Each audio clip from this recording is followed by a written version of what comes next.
Man, there's really not a lot to talk about. This is not the time of year for talk. You either do or you don't do. And obviously Sunday we didn't do. Like we talked about also after the game, it's very specific how we have to engineer victory in the current state that we're in. And possession of the ball and taking care of the football is such a significant component of that. We didn't take care of the ball well enough on Sunday. We didn't take care of the ball well enough really in the last 2 weeks, and that's why we're having the type of discussions that we're having regarding performance. We understand that. We understand how we need to engineer victory. We understand the consequences of not taking care of the football, and that's why we work in the manner in which we do to not only take care of the ball but to get the football. The turnover ratio is a big component of our play and has been really all year. In recent weeks, though, it has been a negative aspect of play for us, and that's why we've lost some games. So we'll start anew this week, really with the emphasis kind of being the same, working to minimize negativity as it relates to us and working to create negativity for our opponent, all in an effort to shorten the field at the appropriate time, to elongate the field at the appropriate time, to do what's required to score one more point than the Baltimore Ravens this week. From an injury standpoint, we had several guys that could probably be characterized as out or dealing with something. Mason Rudolph, as you know, will be out. He was placed on IR with the shoulder injury sustained in game. Marquise Pouncey is out with the knee injury. James Conner's availability is very much in question with a quad injury. He's being evaluated and treated. We'll know about his availability as we push through the week. Practice participation being an element of it, and then obviously overall effectiveness and being able to protect and defend himself in the football. We've been in those waters before. Unfortunately, it's been a tough year for him and for us in that regard, but we are familiar with the procedure, and so we'll go through that procedure as we ready ourselves for this game. Now to look a little bit at Baltimore and talk about some of the challenges that they present. First of all, they're the number 1 rushing team in football. And it goes beyond the rushing exploits of Lamar Jackson, to be quite honest with you. They're over 1,000 yards with Ingram. Man, they got a significant amount of yards with Gus. Man, everybody's positive contributors to that effort. The running back element of play in terms of the run game is really fundamental. They do a great job with pre-snap shifts and motions, a variety of personnel groups, many of them big people, multiple tight end personnel sets. What they do with their D lineman / fullback is really impressive and innovative, and it's going to challenge us in those ways. But at the end of the day, after all the window dressing, boy, the backs really hit you hard downhill. And then they control you on the perimeter with the zone read element of play, quarterback mobility. Even though Lamar might not play, at least that's what we're hearing, we better be prepared for the schematics associated with his abilities. RG3 is mobile. We know that. We've been in stadiums with him before. But I'll also be remiss if I didn't talk about Trace McSorley, who's also their third quarterback. Also, although he hadn't played in any regular season action, this is a guy that we're very familiar with because he went to Penn State. And we're familiar with the things that he's capable of doing in terms of with his legs to extend plays and by design runs. They're fully capable of getting a look at him in the same ways that they utilize Lamar Jackson. So we're not breathing a sigh of relief, if you will, in terms of quarterback mobility, its impact on the game, and also the design run element of it. We got to keep our nose down and do a really good job of preparing in that way if we want to minimize that element of play. Their passing game, man, is in the play action and pocket movement variety. They really gain chunks down the grass as you pack the line of scrimmage to minimize their run game, and it's required that you pack the line of scrimmage to minimize their run game. They do a great job of attacking you vertically with a bunch of guys. They got a speed guy in Brown. They got a big guy that's capable of getting down the field in Boykin. They got tight ends that are capable of attacking you in the seams. What's going on with Andrews this year has been really impressive. I think he's got double-digit touchdowns and so forth, having an outstanding season. Their utilization of people in that phase is awesome. On the defensive side of the ball, they've made some significant adjustments, in my opinion, since the first time we played them. They solidified their defensive line by adding quality depth in Pico, who came over from Denver. We're familiar with him, used to be in Cincinnati. To add a quality veteran rotation player like that in the front is significant, and they've been one of the top defenses all year versus the run. They got quality people like Williams and Pierce and Wormley, and then you add a guy like that to the mix, it does nothing but solidify it.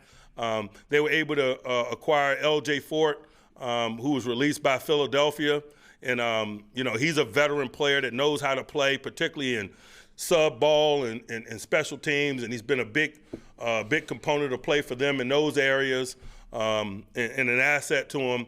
And then where they've really done a lot of work is if you look at the secondary, last time we played them, they were without a number of significant people at the early stages of the season relative to pass competition. Eric Weddle was no longer a part of the mix. Jimmy Smith was no longer a part of the mix. Young was out also.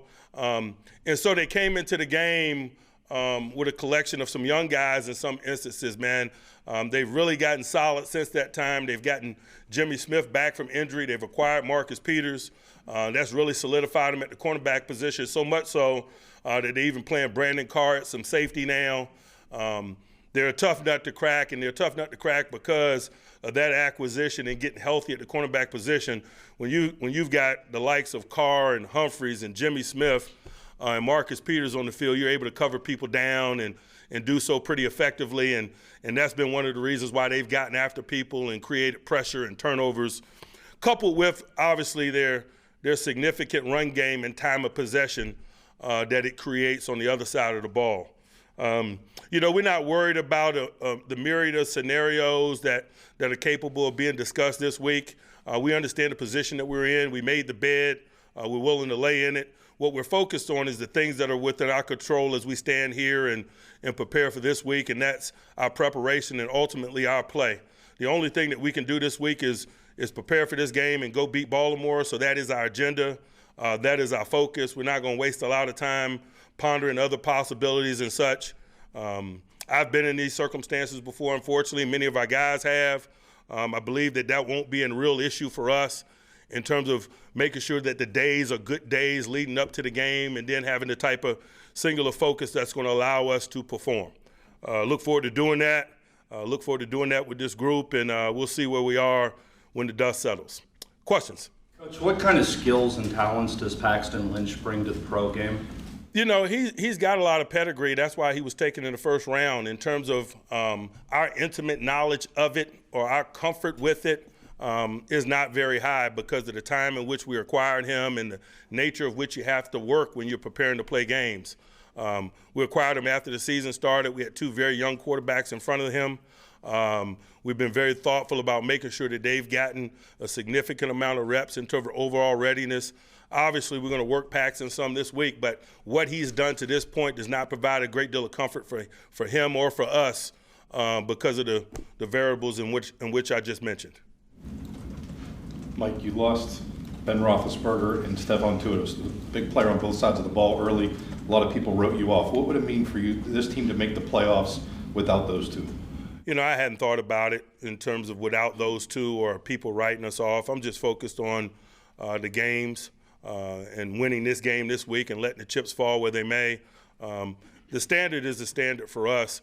It's not just a cliche. It's what we live by. So all the variables that you mentioned are irrelevant to us. Our agenda is the same when we embark on these journeys that are seasons. And so, that's where we are with it. Mike, you tell the guys in these situations to not look at the scoreboard or whatnot, or is it human nature? I'm not into all of that. If they want to display it, they meaning Baltimore, they will. If they don't, they won't. We got to handle what's inside the white lines for us. What do you need to see from Duck this week that tells you that he's ready to rebound after the last 2 weeks, especially last week?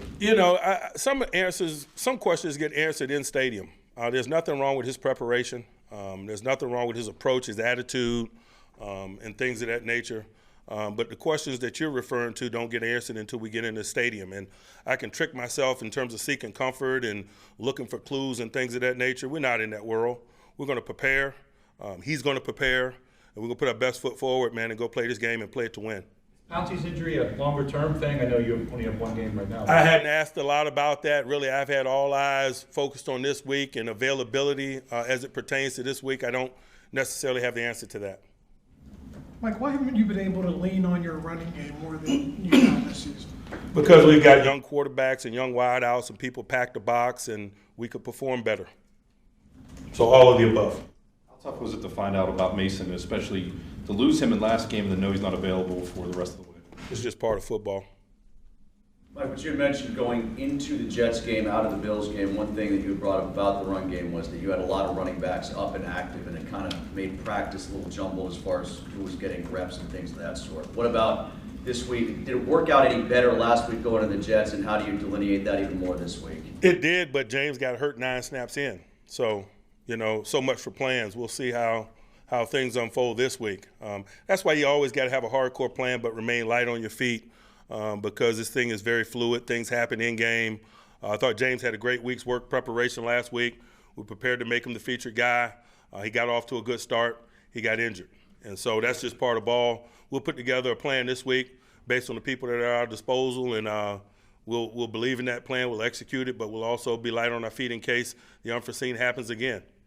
How much better they've gotten in the secondary since the last time you saw them. What about their front seven stopping the run? And I know Williams is normally a component of that, but apparently won't be playing this week. So They're top notch, and there is no fall off. That's why I mentioned the acquisition the way that I did. Mike, are Duck's interception problems a product of the actual physical throws, or a matter of the decisions that he makes as to who to throw to and when? Does it matter? Seriously.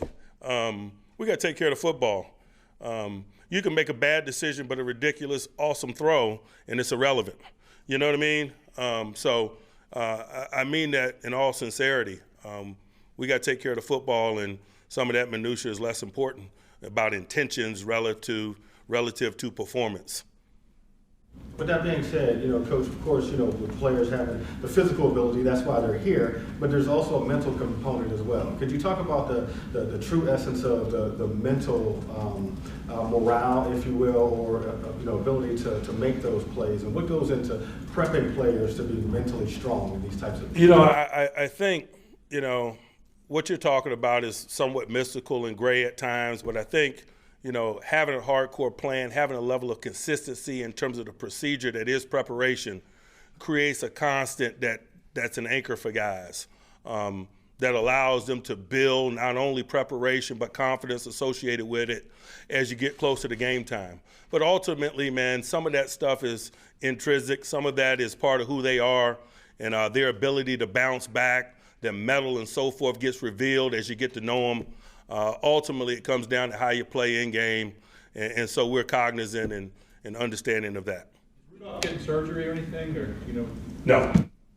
Mike, you've been in the coaching business for a long time. Had you ever been involved as a staff in a situation where a quarterback was pulled because of performance and then had to go back in, as Duck did? I hadn't thought about it, to be honest with you. I'm sure that I probably have. I've been on a lot of sidelines for a lot of years. Anyone else? Juju was pretty hard on himself after the game. How'd you feel about his performance? It was good to have him back, man. It was a good place to build from. Our windshield is bigger than our rearview mirror. Look forward to him preparing this week and providing winning performance and being a part of it this week. In the past that Benny Snell has a playmaking mentality or featured back mentality. Has his playmaking and ability caught up to that? Can he put the mind with the physical? Yeah, sometimes it's just about opportunity in the lines that you're in, and he understands that. Mike, is there anything in practice that you can simulate or do anything to get confidence for an offense? Is there anything you can do to grow that heading into it? All the things that I mentioned earlier about how you construct environment. you said you're familiar with McSorley. Were you involved in the draft process with him at all, talking to him or anything? Or? Yes. Anyone else? What's the status on James Conner right now? He came out with. It's to be determined, and obviously it's based on practice availability and performance, like it always is. All right, thanks, Coach. Thank you, guys.